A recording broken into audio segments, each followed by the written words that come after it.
Welcome to Dr. TSPR show. This is Dr. Tangella Shiva Prasad Reddy alias Dr. TSPR. Namaste, Adab, hello, and a warm welcome.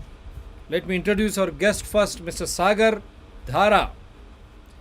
He's a risk analyst and the former consultant, United Nations Environment Program. Unfortunately, in the flyer poster, it has been represented as UNEPC, which doesn't exist. It's only UNEP, United Nations Environment Program, former consultant, and he's coming back after a long time on this channel because of some reasons, and I'm happy to host him back on an important topic when the entire world, including India, including Delhi and including Hyderabad, are discussing about the nuclear threats issued by Vladimir Putin, the Russian president, of nuclear deterrence. But when we were discussing, Mr. Sagar Dhara was very categorical and clear. What is happening, Dr. Reddy? Don't you see how the environment, the climate change is happening in and around India, in particular all the cities? Said tomorrow is Shivaratri, because there is a say in Telugu, Shiva Shiva ani chali వెళ్ళిపోతుంది. శివరాత్రి శుభాకాంక్షలు అందరికి కూడా, శివరాత్రి शुभकामनाएं. There is a say in Telugu, Shiva Shiva कहते हुए ठंड चले जाएगी, लेकिन बिना शिवा शिवा कहे हुए आज इतनी गर्मी है. ये गर्मी का राज क्या है? यही हमारे सागर धारा साहब कल बातचीत के दौरान, doctor Reddy, Ukraine and Russia, let it be. But whatever they are trying to do, the Putin, which he is trying to threaten the entire world of nuclear deterrence, but that nuclear deterrence is happening in the entire world right now, since a long time, in the form of heat. When you explode a nuclear bomb, it is again the heat, enormous heat, which will destroy. We have seen in Japan during World War II by Americans. But those selfish nations in the name of development, and those selfish 1% business community in every country, they have been looting natural resources at the cost of suffering of every citizen on this earth. That is the reason why, in the name of industrialization, they have forgotten nature. They have become neo-rich, more rich even during pandemic corona, but at the cost of suffering planet, Mother Earth. Every citizen has to go through this pain. ఒక్క శాతం కోసం మొత్తం ప్రపంచీకరణ అనే పేరుతో వారు ఏదైతే ఆధునికంగా యంత్రాంగంతో వారు సృష్టించినటువంటి ఒక విధ్వంసం ఈరోజు మన ప్రకృతి వైపరీత్యాలకు దారి తీస్తూ ఉంది. ఎక్కడ చూసినా వేడి, ఆ వేడి వల్ల సామాన్యులు అతలాకుతలవుతూ ఉన్నారు. ప్యూటిన్ ఏదైతే న్యూక్లియర్ బాంబు వేస్తానని బెదిరిస్తూ ఉన్నాడో, దానికన్నా పెద్ద బాంబు కొన్ని సంవత్సరాల నుంచి మనం భూమిపై అనుభవిస్తూనే ఉన్నాం. COP26లో కూడా ఇదే చర్చ జరిగింది, కానీ COP26 తర్వాత కూడా ఏమీ మారలేదు. ఆ 1% దేశాల్లో ఉన్నటువంటి ప్రతి ఒక్క దేశంలో ఉన్నటువంటి ఆ 1% ఎవరైతే ఇండస్ట్రియలిస్ట్ అంటామో మనము, వారు చేసేటువంటి విధ్వంసం, మన సహజ వనరులను దోచుకునేటువంటి విధ్వంసమే ఈరోజు మానవాళికి జీవనం మరణం ఒక ప్రశ్నావళిగా మిగిలిపోయింది.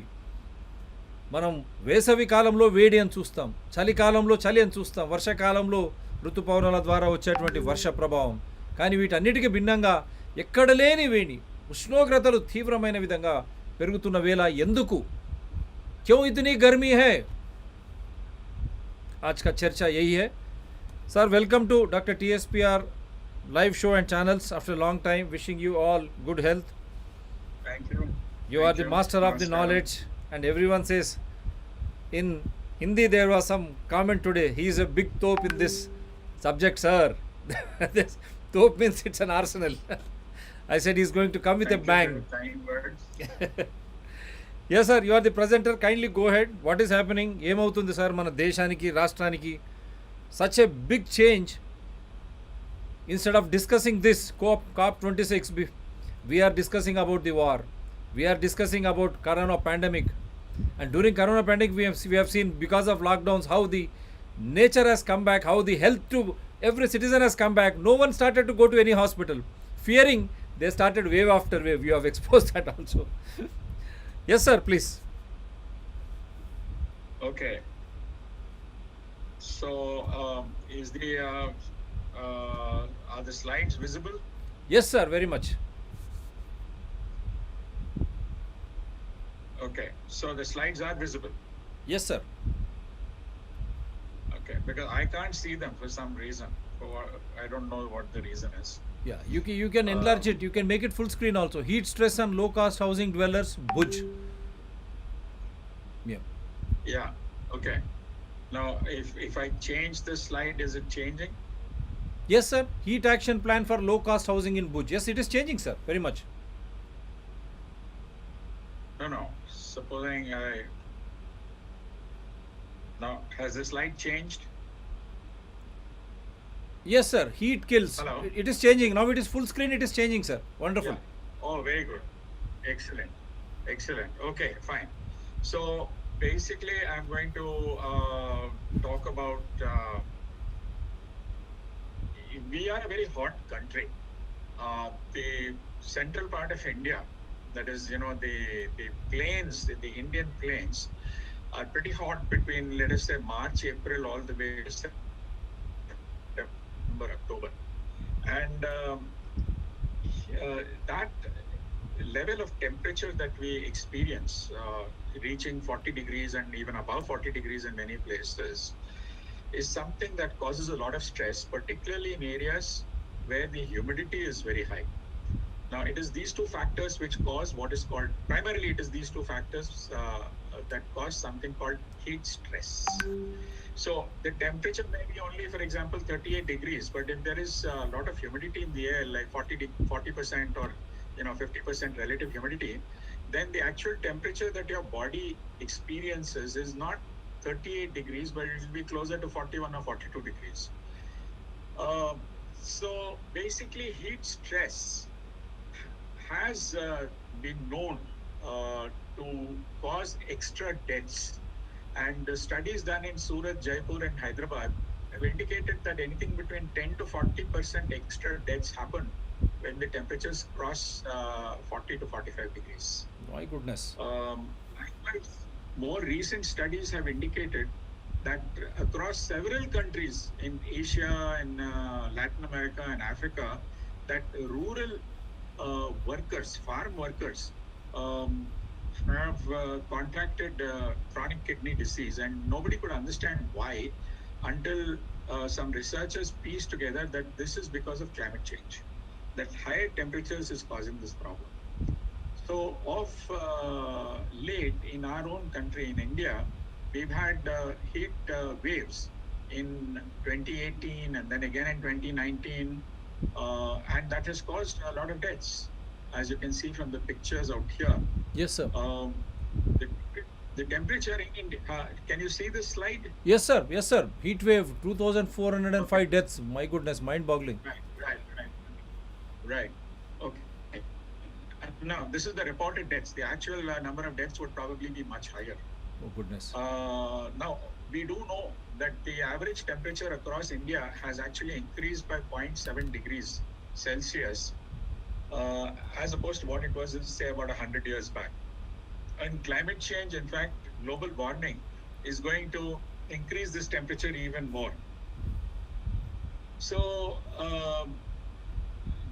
whatever measures have been pledged in the Glasgow COP meeting that happened in November 21, now that is inadequate, and that will definitely, even if those pledges are fully implemented, the average temperature is going to cross 2 degrees Celsius. In fact, it will be somewhere between 2 and 3 degrees Celsius, and that is where I'm being a little modest. In fact, there are some researchers who say that it will even shoot 3 degrees Celsius.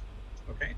Yeah. Now, at those kind of temperatures, at 2 degrees, studies predict that we will have something like about 8.5 lakh deaths per annum by 2100.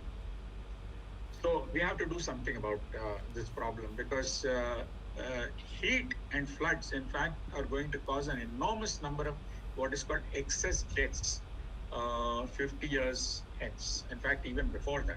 Monumental, So what sir. is heat It is stress? monumental. I'm sorry. It is monumental, the Yeah. type of disaster. My goodness. Yes. Yes. So we have to start preparing from now. So one way is to try and see that further uh, temperature rise does not happen to that extent. The other way is that even if it does happen to some extent, to take measures which will see that we are able to withstand those kind of temperatures. Now, what do we do? The first thing is to understand what is heat stress. Heat stress occurs uh, basically because the body is unable to get rid of the excess heat at higher temperatures.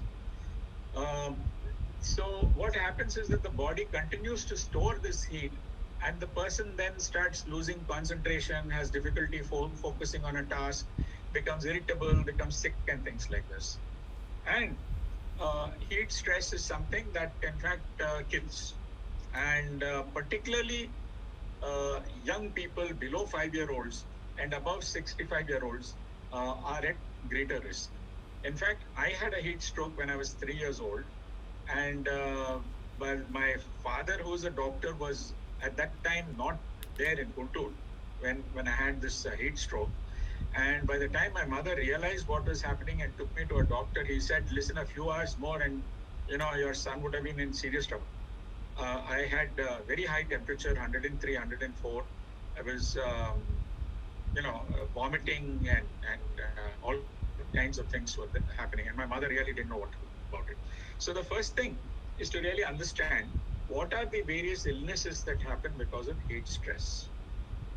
Now, let us first talk about what are the factors that contribute to heat stress. The two primary factors are high temperatures and high humidity. Besides that, if workers are exposed to radiant heat sources, that is also a reason why heat stress can have, or it can add to heat stress. Direct physical contact with hot objects can also do the same thing, and strenuous physical activity when the temperatures are high and humidity is high, that also can contribute to heat stress. But the two primary factors are high air temperatures and high humidity. So we have a table out here which tells you that uh, which computes what is the heat index. The heat index is computed taking into consideration what is the air temperature and what is the relative humidity. So we've computed the heat index, or what is called apparent temperature, the temperature that the body feels. Uh, so, for example, if the air temperature is 35 degrees, but the relative humidity is 40%, then the body feels like the temperature is 39 degrees. And if the relative humidity goes up to, say, 60%, then the body feels that the air temperature is 46 degrees, even though it's actually only 35.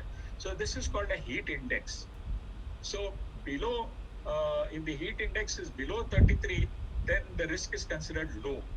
If it is between 33 and 39, it's considered moderate. If it is between 39 and 46, it's considered high.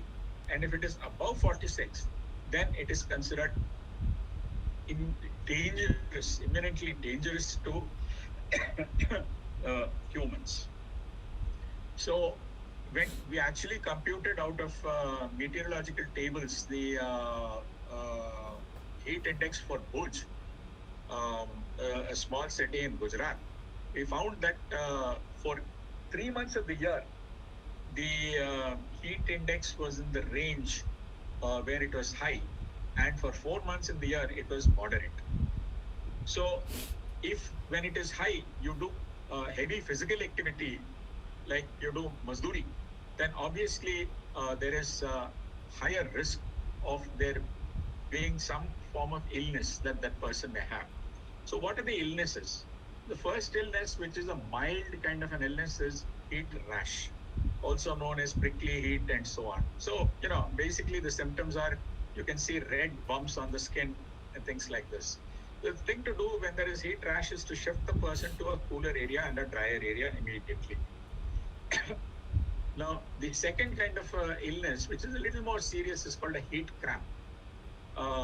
Heat cramps occur if there are long working hours.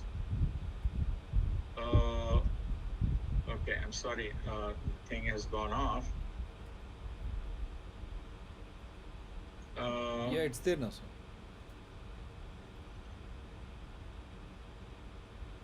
Now, yeah, this is the problem with technology that It is there, sir, now. suddenly, Heat cramps.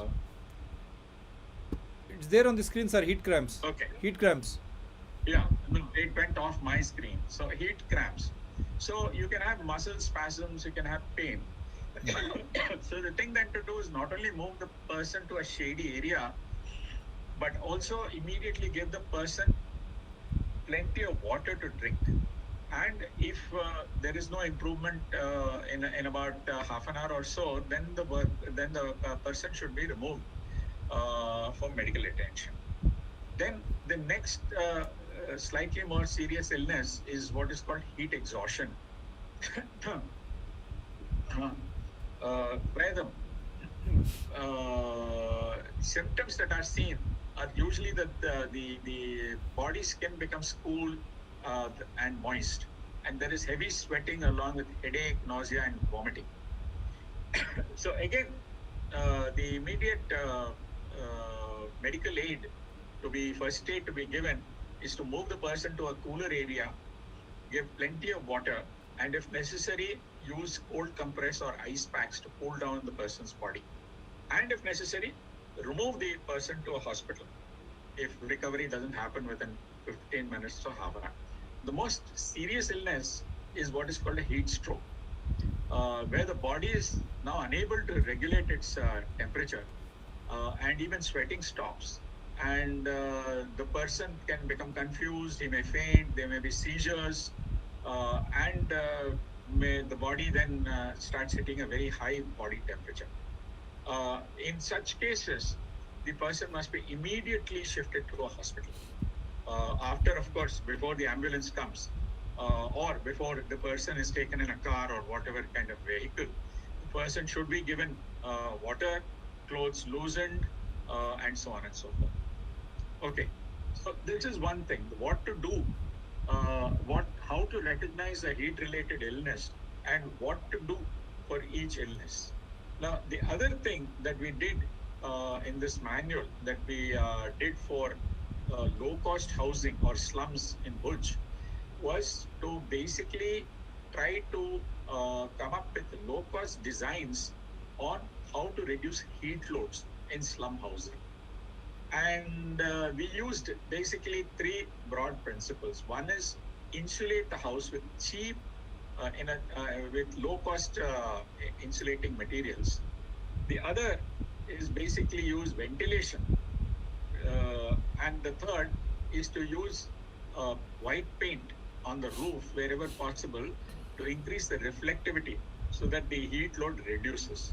So here are the kind of housing patterns that we came across. One is kacha housing, and we came up with a set of designs for kacha housing.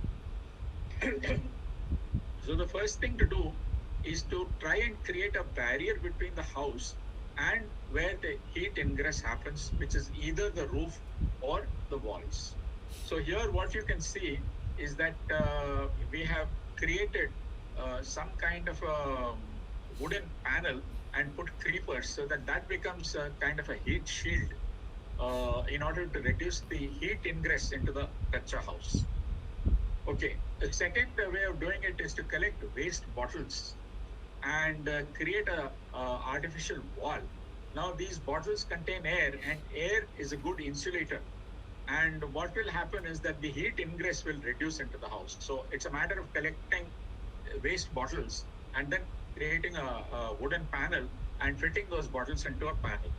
Now, I've not given the design details for any one of these things because that will take too long and there'll be too many pictures. So I'm just, telling you what the concept is that we've used in this whole thing.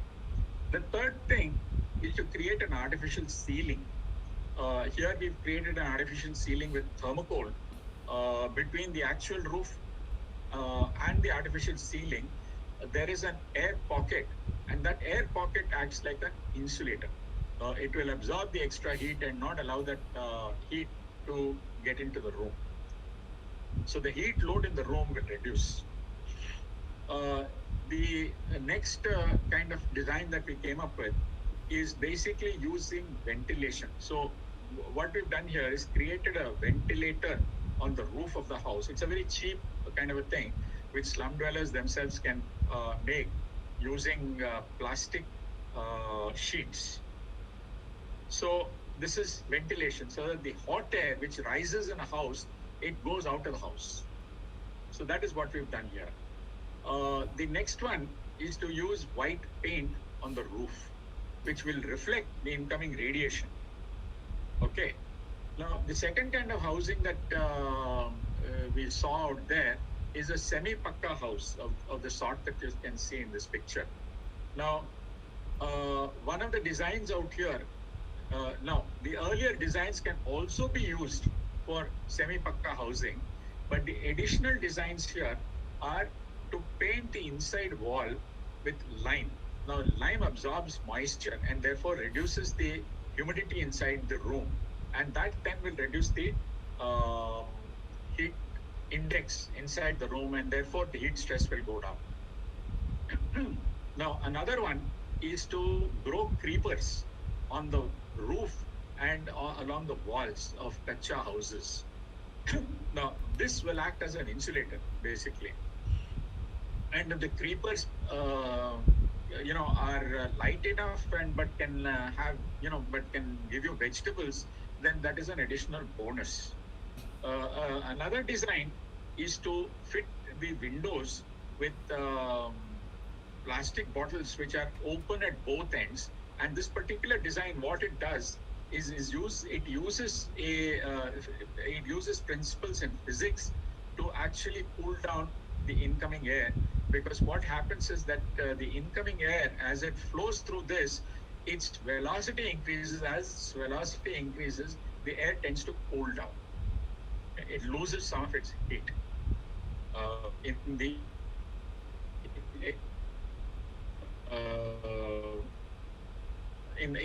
in that process. Another design out here is to take empty bottles, and wherever there is a courtyard,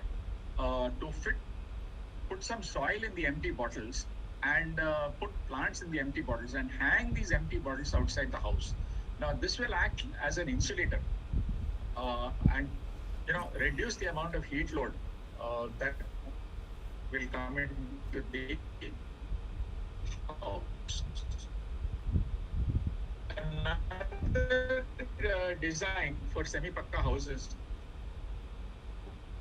is to actually plastic.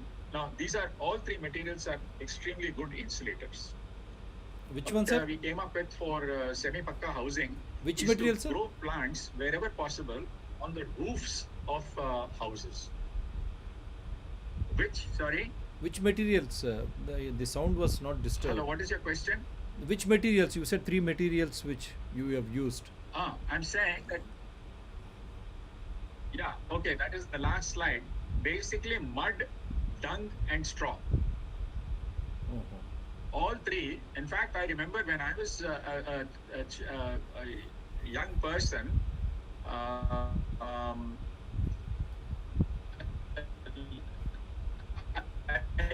used to see a lot of houses, particularly houses, and even in urban areas, houses where the flooring, dung on the floor and even on the walls. And dung, mud, and straw, these are very good insulating materials. Okay. So they keep the heat out. So another method is to grow plants on the roofs of houses, whatever semi-pakka houses. If you can grow plants, then that acts as an insulator. Now, the kind of housing we came across, which we can call pakka housing, was of this sort.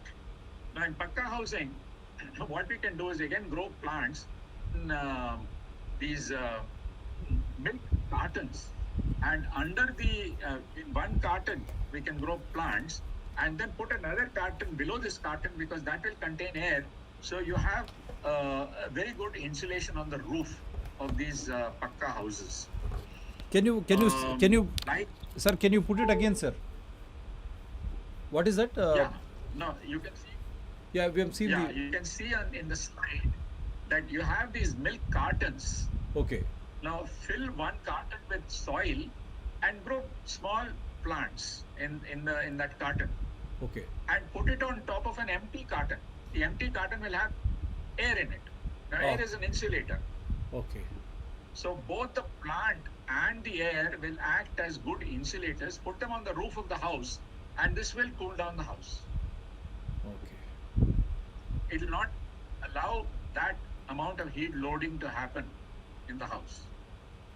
So using the same principle of creating an air pocket, if on top of a slum house, we can put uh, a sort of a temporary roof made of gunny sacks, as you can see out here. Now the air pocket between that temporary roof, the gunny sack roof, and the actual roof, that will act as a heat load absorbing layer and prevent additional heat load from getting into the house.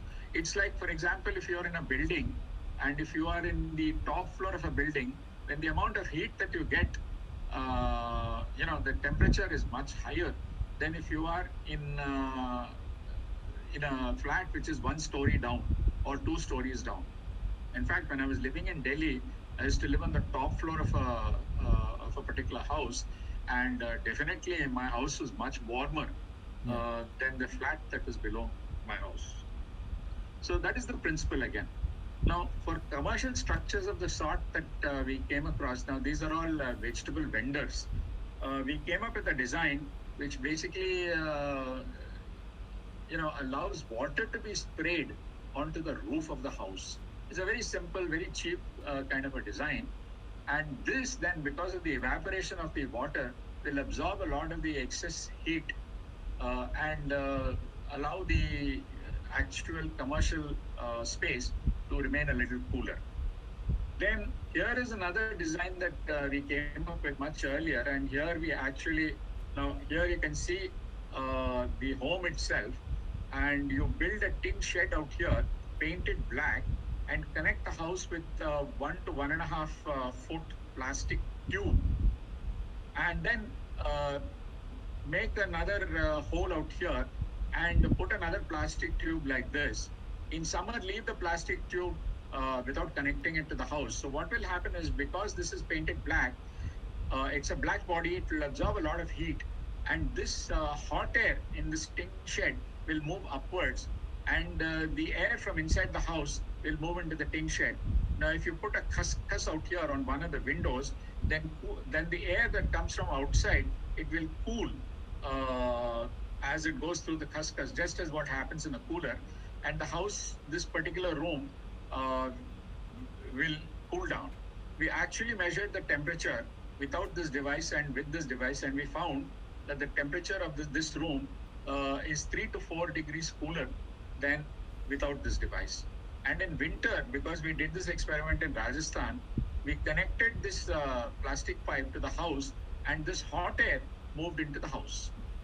So this is a simple, using principles of convection to do this. Now, all these designs that we've come up with, these are extremely low-cost designs, but they can certainly, if they are implemented, and we are talking to various slum associations, if they are implemented, can go a long way in actually reducing heat loads for those people who require it the most, which is basically our workers who live in slums.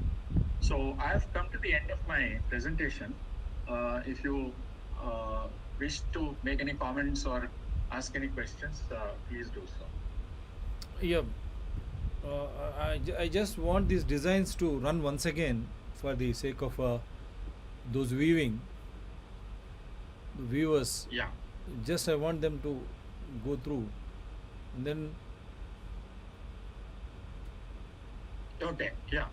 Now for Kacha housing, basically we used all these three principles. Now this is basically a panel with either straw or with live creepers on them, which acts like an insulator. And these panels can be constructed very cheaply just outside the slum housing. So basically this acts as an insulator. Here we are using plastic bottles as and putting them in a panel just outside the house. Again, what we are doing is um, reducing the heat ingress into the house. Here we are putting a thermocol false ceiling in the house, again to reduce the heat ingress into the house. Here we are using ventilation because hot air rises even inside a home. The hot air will go out of the home if there is an opening. And so we are using the principle of ventilation out here to reduce the heat load. Now here we are using the principle of reflecting the incoming radiation by painting the roof white. Now here what we are doing is reducing the humidity inside the house by painting the inside of the room with lime, which absorbs basically water vapor. Lime means calcium carbonate, na sir? Sunnam, calcium carbonate. Yes. But CaOH, basically CaOH2. Okay. You say calcium carbonate is CaCO3. Yes. So lime is CaOH2. Okay. CaOH2. Okay. Yep. So basically lime is moisture absorbing, and that then we are using that basically as a principle to reduce the amount of moisture inside the house. Okay, here again we are using insulation by growing creepers on the roof and along the wall. And the other design is basically increasing the velocity of the incoming air, which will decrease the temperature of the air, incoming air. Now here again we are using insulation as a principle by basically taking waste PET bottles and then putting soil and making a small hole on the side of the bottle and putting mud into it and growing plants. And hanging them outside the house so that they act as an insulator. Now in the lower design, what we are doing is basically we are painting the external wall, packing it with mud, straw and dung, all three of which are insulators, which will reduce the heat ingress into the house. Here what we are doing is basically growing creepers on the roof of a house so that they act as an insulator. Now in the top design here, what we are doing is growing plants and milk cartons, and under that carton where we are growing plants, putting another empty carton, and both together will act as a good heat insulator. In the lower one, what we are doing is putting a false roof on top of the roof, not below the roof, actual roof, on top of the roof, by putting a tarpaulin actually on wooden stands. So what happens is that the heat ingress into the house itself will reduce out here. Again, we are using the principle of basically insulation out there. Now, in commercial complexes, in vegetable vending shops and so on, the design we've not shown the full design here. The principle we've used is evaporation, because evaporation, what it does is when water evaporates, it absorbs a lot of heat. So we've put sprayers, and the roof of the commercial complex, I mean it's just a shop actually, will be sprayed with water, and that water will evaporate quickly, and that will absorb some of the heat. Here what we've done is used principles of convection, where there is an shed which is painted black, and there are two tubes, one which connects to the house and one which is left to the ambient environment. Because it's painted black, it absorbs a lot of heat, and the air inside the tin shed will move up, and the air from the house will move into the tin shed. And if you put a cuscus on this side, then the air that comes from outside, that will cool down as it moves through the cuscus and cool down the room. We've actually done this implemented this design in Rajasthan and found that the temperature in the house decreases by 3 to 4 degrees in summer, and in winter, if we connect the pipe to the house, it increases by 3 to 4 degrees. So we've used simple principles of physics, used low-cost materials, and we are hoping to be able to introduce these designs in slums all over the country over the next 3-4 years. Wonderful, sir. And the other aspect, sir, how is that the world doesn't recognize such type of, at least tropical countries, failing to recognize these things? No, they do. They do. It's just that it has not yet caught on. People are beginning to work on these issues.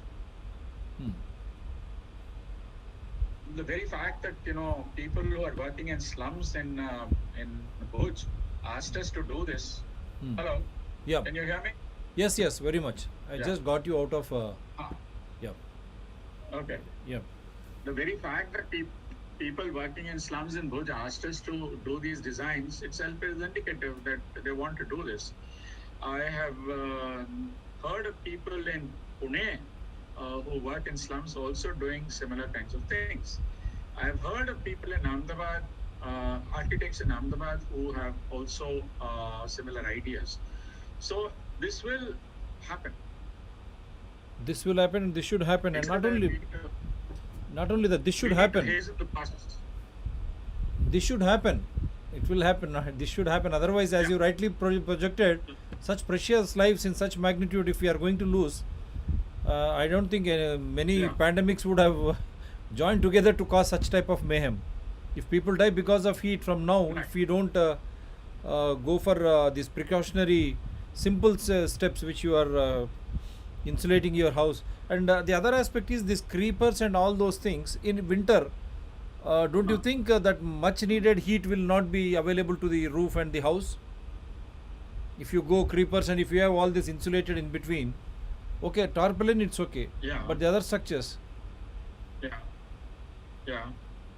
What about it? What is your question? The way we are trying to have the creepers and all sorts of things during winter and rainy seasons, don't you think it will again make the much needed heat deficient to the houses or? Yeah. No. Not at all. In fact, what will happen probably in winter is these creepers will act as a insulator in a reverse kind of a way. That is, the heat inside the house will be retained inside the house and not allowed to go outside so very quickly.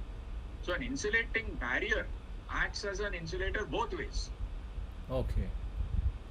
So it will retain the heat inside the house instead of allowing it to go out. In any case, the problem of retaining the heat inside the house is a problem in our country at least, which is pertinent to North India and maybe Northeast India. As far as South India and West India goes, it is not so cold in winter. Yes, not that cold. Not that cold. So actually, these heat barriers will work both ways. They will help in summer to reduce the temperature. They will help in winter to, in fact, retain the heat inside the house too. And what about these multi-storied apartments? Now Hyderabad is being destroyed. We had such a beautiful Rangareddy district catering to all horticulture and floriculture. Now it is destroyed. Everywhere I see, in Instagram you open, all these lands have become real estate properties. Now just imagine the kind of the concrete jungle and the heat which is going to radiate. So we have taken wrong decisions. Now to set that right is beyond the scope of what I am trying to, the topic I am speaking on. You are asking me to get into issues which relate to urban policy, and I would rather keep away from that because I'm not an expert on urban policy. All I can say is that if you look at the old houses that we have, which have high roofs, which tend to be much cooler, can we do that today? No, we can't do that today because we don't have the kind of space that we have in urban areas. So we'll have to come up with newer kind of solutions we'll have to, for example, have more green spaces inside cities, and that helps a lot. The other day I noticed that the temperature in Rajendra Nagar, which has a lot of green space, was 13 degrees, whereas the temperature where I live in Hyderabad was as high as I think 16 degrees or something. I just happened to notice. So, for example, if you go to Usmania University, where there are a lot of trees, it tends to be much cooler than the center of the city. The center of the city also has a problem that there is something called a heat island effect. That is where you have a concrete jungle. These concrete structures absorb a lot of heat and they re-radiate them at night. This is called, the heat island effect. Now, if you want to reduce the heat island effect in large cities like Hyderabad or Bombay or Delhi or whatever, then the very structure of the city has to change. And I would go even as far as to say that the city itself must shrink. I don't see the logic, particularly, when we are getting into problems like climate change, resource exhaustion issues, and so on, in having very large cities of the sort that we have today. It is also against the principle of equity, because the amount of investment on infrastructure that is done per capita in a city is very much more than the per capita investment that is done on infrastructure for rural areas. And that, in fact, violates our very constitution, which talks about equality of all citizens. So actually, the state should be giving should be spending equal amount of money on every citizen of the country, which is not what it does. But my own take is that cities are going to survive only for another 30, 40, 50 years or so, after which we will have to, in fact, change the whole pattern of habitats. Because in a society where sustainability is going to become a huge issue, cities are part of the unsustainable pathways that we have chosen. We will have to do something about habitats. And my own solution is shrink cities by half. It's a big But statement. we can't do it right now. Mr. Sagar But Dhara. we can certainly plant the idea. Yeah. We can certainly, no, I've done computations on this. Yeah. That if you shrink cities by half all over the world, in fact, we can save 10% of our current energy consumption. My goodness, that's a big take. But it's a big ask, but it's a big take. Yes. Yeah, but you have to plant these ideas today. If you want the change to happen 30, 40 years down, then the ideas should be planted today. And I know many of my friends, both in India and outside India, are in favor of shrinking cities, because cities are inherently unsustainable. We just keep on building more and more infrastructure. The question is, tomorrow, where is the sand going to come from? You're going to, in fact, get into a sand shortage problem, not just in this country. Globally, there's going to be a sand shortage problem in another 10 to 20 years. So you can't make concrete. Yeah. So all these things about, bullet trains on stilts and things of this sort, another 20, 30 years down, the first thing the feasibility report will have to talk about is where to get sand from, where to get water from. We are going to get into a water shortage problem in another 20 years. In fact, I predict that there will be water wars, and it's not just my prediction. A lot of others are beginning to say this now. As the glaciers in the Himalayas melt, in fact, our neighboring country, Pakistan, they have only one river, Indus, and that river is dependent to the extent of 60% on glacial melt. Now, that is not the extent of dependence on glacial melt either in the Ganga or the Brahmaputra, which is between 10 and 20%. Okay. Now, rivers like Amu Darya and the Indus, which are dependent to the extent of 60% because they come from a colder part of the Himalayas, where precipitation is lower, they are going to be in a lot of trouble. They're going to be serious water issues. So water, sand. So how are we going to continue with all this big city building, Bangalore will be like, Brisbane, and Hyderabad will be like London. These are all dream ideas. I mean, whoever is putting out these ideas, I have a very basic, simple question. Please tell me after 20 years where you're going to get your sand.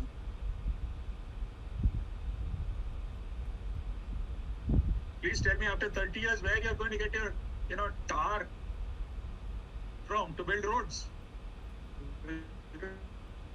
Because basically, in another 50 years, your oil is over. So oil is over. Where are you going to get tar to build your roads?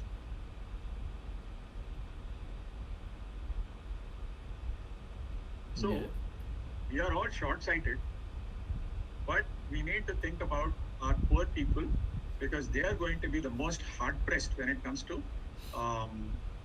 illnesses due to global warming that will happen because of temperatures going up. Both temperatures and water vapor in the air will go up over India because as the temperatures go up, what will happen is that there will be more water vapor. And once there is more water vapor, your relative humidity also may rise. I'm saying may because as the temperature rises, basically the percentage of water vapor, the amount of water vapor that they can actually hold is going to increase. So that data I don't have right now. The relative humidity will also increase. We do know temperature will increase for sure. That water vapor in the air will increase for sure. So that is going to be detrimental for the human survival. Not only human survival, even the symbiosis with nature is going to be affected. Absolutely. So that is a big danger. So your direct question to all these rulers, politicians or administrators who are in the ruling, 20 years from now, from where will you get the sand? 30 years from now, sand and water. 30 years from now, as you rightly mentioned, tar. And 50 years from now, the oil. Am I right? How will you sustain? Correct. Yes. So how are you trying to... My philosophy is very simple. Say, wherever I can help myself or get local people to help themselves, come up with designs and convince the local self-government, the local government that this is actually going to help. Come up with such designs and we will try to persuade civil engineers and architects to come up with more designs because these are designs which will have to be adapted to each situation. Like next month I am going to be in Kerala and I'm going to do a flood action plan. That is because floods frequency and intensity will increase. Communities, particularly those which are going to be flood affected, they will have to learn to save themselves on their own when floods happen without necessarily all the time saying, oh, please government come and help me. Government cannot help everybody because its own resources are limited. Number two, government is tardy. It doesn't respond quickly enough. And so on. And it doesn't really care so much for the poor people. Okay. So poor people will have to learn to help themselves. But they will also have to learn to ask government for things that they cannot do themselves. Yes. So for that they need to have a perfect understanding as to how to survive through these difficult times, man-made created circumstances of these extreme heatful conditions and absolute heat conditions, how to overcome. That is a big thing. This should have been the biggest issue which India, every city in India should have been discussing rather than just pondering over whether Putin is going to drop the bomb, nuclear bomb, or the way they have gone into Ukraine. Yes, caring for our 20,000 Indian fraternity. I don't think it's an either or. I think even that requires discussion. I don't think it's either or. Yeah. But I agree with your sentiment that the issue of heat stress, which is not really being discussed, needs discussion as well. Yeah, that's what. But we also need to talk about, global conflicts and the risk because of global conflicts and so on and so forth. That we will discuss it as soon as today is Tuesday. Maybe before you leave to Kerala, because yesterday when we discussed because of this heat, because today I really don't. I'm not. I'm sure there are far better qualified people than yeah, I am that will to plan. discuss global conflicts. But you are a risk analyst, so I was just So- expecting. But more so because yesterday after the discussion, today being Shivaratri, the modern, the yesteryears, our culture used to say, Shiva Shiva అని చలి వెళ్ళిపోతుంది. With the Namasmarana, the winter will go away. But here, much earlier, we are facing heat waves. That is what is a $1 million question, because even children are being exposed. Their exams, see, the 10th exams have been postponed to May because of these officials and administrators, rulers not understanding the crux of the heat wave, the situation which is going to happen in another 1 or 2 months. It will be pretty bad. Thanks a lot, sir. I thought this is the biggest thing. The simplest ways how to avoid and how to overcome heat, and what will happen if you don't judiciously utilize your natural resources. You are going to exhaust everything in just 2 or 3 decades. Then after that, how will you survive? And Right. So thank you very much. Thank for you. giving Take me care. this opportunity. Take care, and this will be retelecasted on Environment People Dr. TSPR channel. Definitely will come up with a flyer, and we will announce the date and timing Thank too. you. Thank you, sir. Take care. Thank you. Thank you Thank very you. much. Do support Dr. TSPR channels. For all the Indians, Sukha Nidra Shubharatri for the world over. Good morning, good afternoon, and good evening. Thank you very much, sir. Take care. Thank you.